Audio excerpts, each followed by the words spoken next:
Welcome to the Soulcery Podcast, your sacred space to delve into spiritual tools, topics, and practices that will illuminate your path of soul remembering and healing.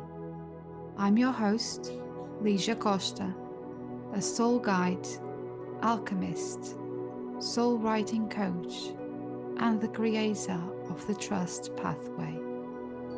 I'm deeply grateful to have you here with me.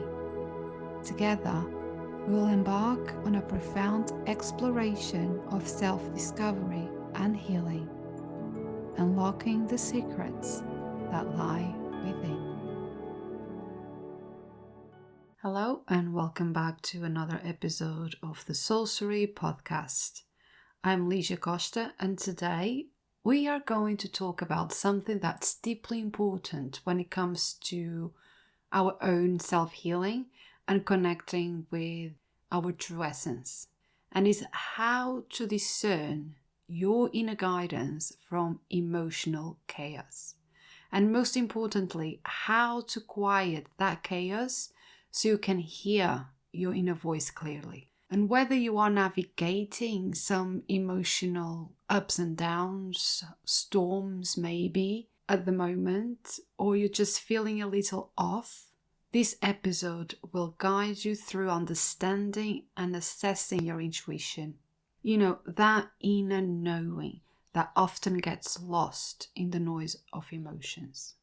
Intuition is not loud, right? It's a very subtle vibration, an energy that connects you with your higher self, with the divine, and with the quiet wisdom that lives within you. Emotion, on the other hand, it's a lot more dynamic, right? It's energy in motion, emotion, energy in motion. So it moves through you.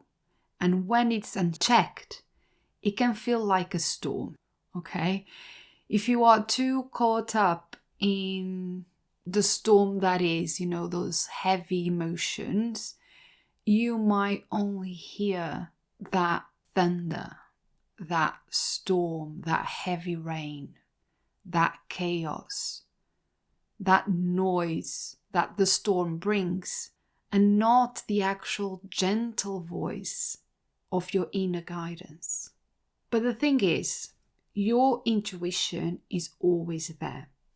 We covered the theme of intuition on our last podcast episode, where I shared that we all have access to our intuition, and that our intuition talks to us through our senses, our bodies.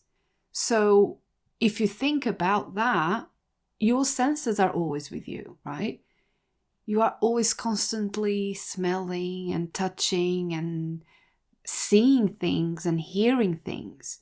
And that's how your intuition connects with you, communicates with you. So intuition is always with you. It's always there. It's like that still, very calm center of the storm itself. But it can move you in different directions. It can move you forward when something feels right. And the way that it might speak to you is through a very gentle flow of energy, when everything seems easy or feels easy and just flows and brings positive emotions and people into your life that just catapults you to move forward. And also can communicate through clarity, through breakthroughs, through ideas. But intuition can also move you or direct you backwards. And that is when something feels off. And the way your intuition communicates that with you is that the energy feels closed in. Is when you all of a sudden start to get that feeling of being stuck, of things not moving fast enough or moving at all. And so it is a very, very protective vibration. So sometimes we just get so frustrated that things are not moving and that we are stuck in this situation for so long or in a certain experience for so long, but actually it's just our intuition protecting us, because obviously our higher selves knows more than we do, and they know that if we go or choose a different direction, we might get hurt or things might get wrong. And so this is a very protective energy, basically. And then your intuition can also move you through a waiting period. And that is the space where your intuition tells you not to act yet, right? Is when you feel that your intuition is basically telling you it's not time to act. Just sit with these emotions. Just sleep on it. Just wait for more clarity. And it's often in those moments of waiting that we get the greatest insights, the greatest breakthroughs. But only if we quiet the emotional noise enough or long enough to hear them. So, how do we quiet that noise? How do we know what's our intuition speaking versus what our emotions are speaking and trying to run the show? Before we jumped into that, I would like to make this distinction very clearer. The distinction between intuition and emotion. So, emotions bounce around. It's being agitated, being consistent. It's changing our moods very, very rapidly. You might feel one way in the morning and then completely different just a few hours later. Because emotions cause this disruption, this unpredictability, and can also bring a lot of doubt. And if you hear it enough, you might hear your emotions just basically asking you questions like, how can I be sure? How do I know this is the right thing to do or this is the right decision? And when you start pondering on these questions and, just falling into the trap of overthinking, they often trigger shame and judgment and guilt and fear. So much of what we feel emotionally is tied to stories that we have internalized from the past, from our past conditioning, from our past wounds, from beliefs that we carried for a long time and that no longer serve us. But intuition is steady, is that quiet feeling, that inner knowing, is when your intuition speaks. And it doesn't come with 1,000 questions or 1,000 uncertainties. It's just there. It just is. And when it guides you, it brings with it a sense of calm, harmony, peace. There is no fear involved. There is no overthinking, no rush to fix anything. It just is. It's acceptance. Acceptance and surrender.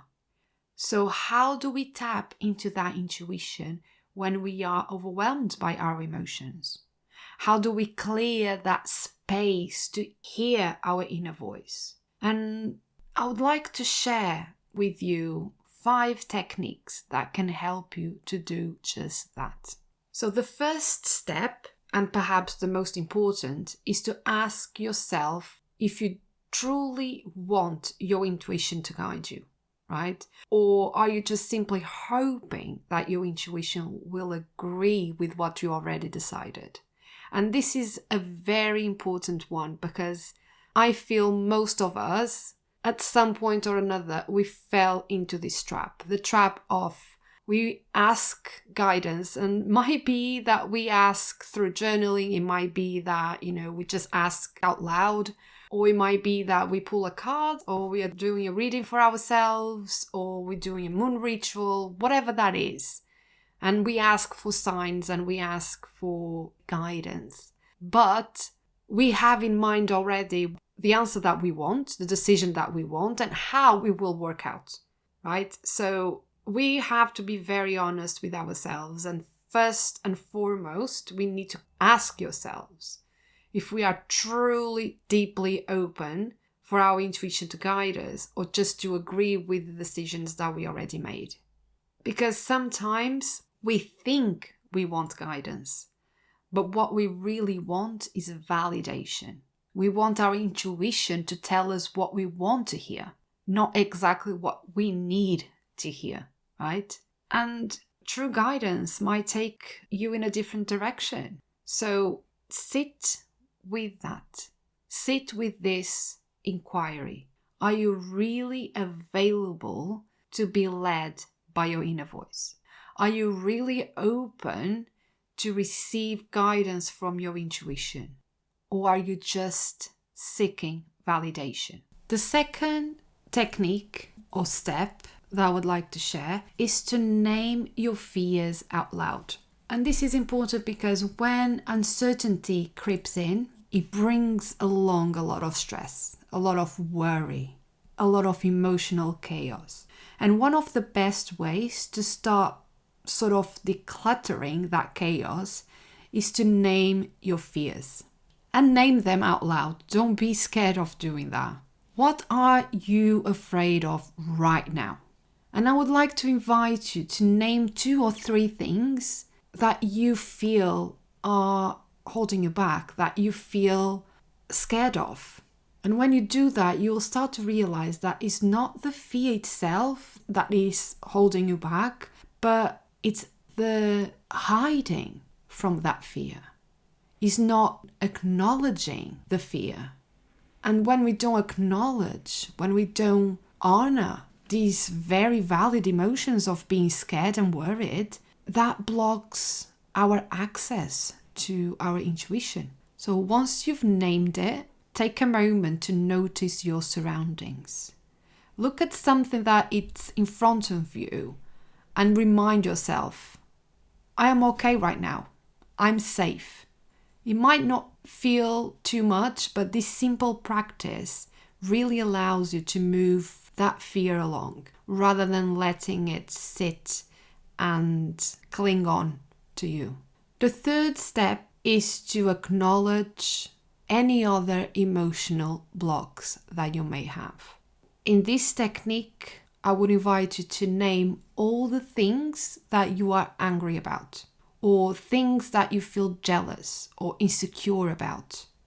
And what beliefs do you have that limit you? And again, this is another technique or another practice that requires a lot of honesty. And being honest with ourselves, because if we can't be honest with ourselves, we are just sabotaging our healing. We're just sabotaging, our progress. Because we often hide and suppress and reject these sort of emotions that are considered bad, right? Like being angry, being jealous, being resentful, being insecure, being ashamed. These are all emotions that we grew up learning that are wrong, and so we hide from it. But these are the very emotions that are basically cluttering our inner space, just like fear in our previous exercise, and they create a lot of noise. They block our ability to hear our intuition. They block our own healing. They block our ability to grow as people because they are part of our shadow aspects. And if we don't accept those shadow aspects, we are not truly, wholly accepting ourselves. So when you name these emotions and you bring them into the light, it's easier to release the hold that they have over you. So considering doing this exercise because it's very powerful. Another technique that you can use is using water to cleanse that emotional chaos. Water has long been a symbol of purification, and it's incredibly powerful. So take a shower with the intention of washing away any negative energy, any stagnant emotions that you are holding on in your body. You can even add salt for extra protection and cleansing. And as the water flows over you, you can ask yourself, what is my intuition saying? What do I need to hear today? What do I need to release today? And then just listen. And the answer may come as a feeling, as an image, or just as a deep sense of knowing.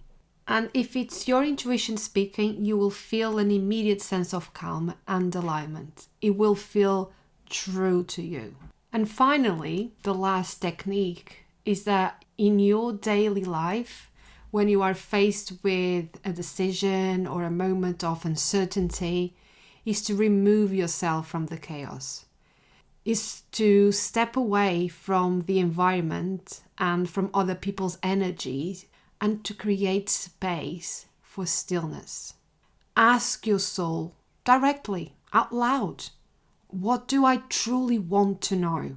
Am I willing to do something different if my intuition leads me there? Because when you create this quiet space, you give your intuition the room to come forward. You will feel it in your body. You will know. And you can do this in different ways. You can do soul writing or journaling. You can meditate. You can go for a walk in nature and just ask these questions and pay attention to what comes. And usually the first feeling, image, sense, knowing that comes is always your intuition. You can do this when you are in the shower doing that water cleansing. You can sing and hum.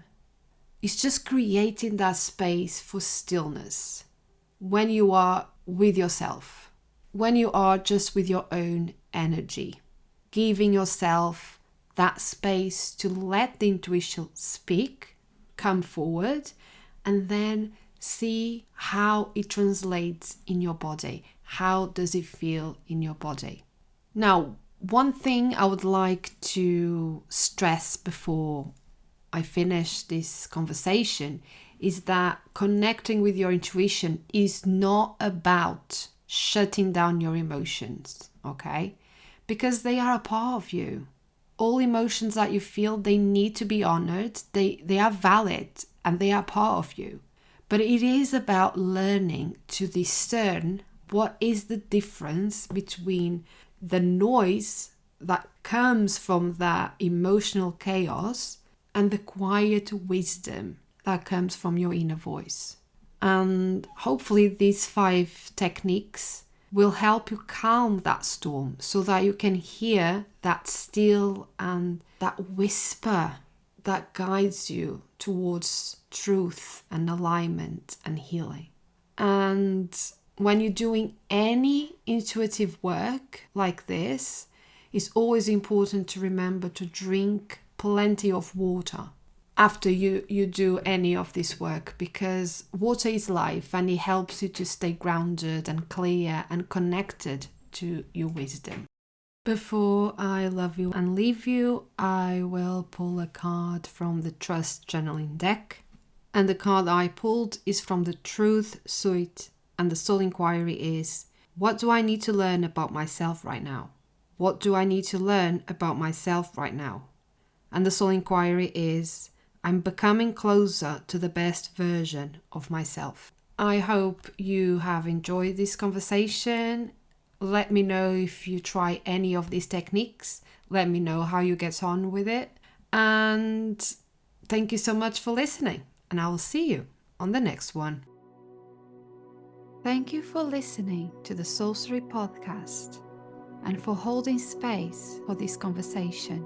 It is truly magical to be able to walk with you on this journey of soul healing and inner transformation. If you resonated with this episode and found it valuable, I would be grateful if you could leave a review on iTunes. Your feedback helps me reach more souls searching for guidance and healing. For more guidance and soul wisdom to support soul awakening women through the journey of alchemy, please visit my website www.ligiacosta.co.uk. Love and healing to all. See you on the next one.